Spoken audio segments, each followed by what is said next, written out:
तरुणाईमध्ये असणाऱ्या गुणांना वाव मिळावा, त्यांना आकार मिळावा यासाठी एक स्वतंत्र दालन निर्माण केलं जाईल.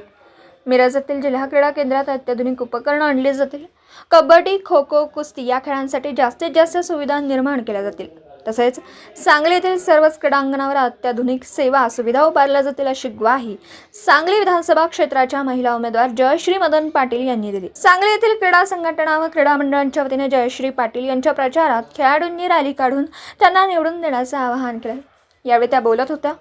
यावेळी अर्जुन पुरस्कार विजेते राजू भावसार, छत्रपती पुरस्कार गणेश शेट्टी, स्थानिक खेळाडू अशोक घाटगे, अंथलेक्स संजय पाटील, नितीन पाटील, जहांगीर दाबोळी, प्राध्यापक देवानंद जमगे यांसह आदी मान्यवर उपस्थित होते. सांगलीच्या क्रीडा नगरीत स्वर्गीय मदन पाटील यांचं मोठं योगदान आहे. कुस्ती, कबड्डी, क्रिकेट, बॅडमिंटन, मैदानी खेळ अशा विविध खेळाडूंनी या शहराचं आणि जिल्ह्याचं नाव देशभर प्रसिद्ध केलं. अनेक मोठमोठे खेळाडू या क्रीडांगणावर घडले. देशाच्या उज्ज्वल भविष्यासाठी अनेक खेळाडू या मातीत घडतील. त्यांना आकार देण्याचं काम या क्रीडांगणावर होईल.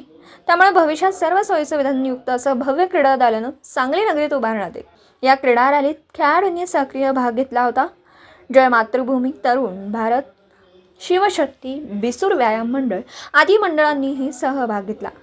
यावेळी नितीन पाटील म्हणाले, भाऊंनी महापालिकेत दत्तक योजना चालू केली. विविध संघटनेसाठी मोफत जागा दिली. त्या ठिकाणी व्यायामशाळा उभारण्यात आला. भाऊ कबड्डी प्रेमी होते. यावेळी प्राध्यापक जमगे म्हणाले, सांगली परिसरातील अनेक नामवंत खेळाडू या मातीत घडल्यात. सांगलीला क्रीडा बंढरीची ओळख स्वर्गीय मदन भाऊंच्यामुळे मिळाली. कारण या महाराष्ट्रामध्ये पहिल्यांदा खेळाडूंना दत्तक घेण्याचं काम आणि क्रीडा योजना पहिल्यांदा स्वर्गीय मदन भाऊ पाटील यांनी आणली होती. या रॅलीची सुरुवात डॉक्टर बाबासाहेब आंबेडकर क्रीडांगणापासून झाली. पुढे बदाम चौक, रिसाला रोड, मारुती चौक, हर्बर्ट रोड, झाशी चौक, गणपती मंदिर, कृष्णा घाटावरील वसंतदादा स्मारक येथे समारोप झाला.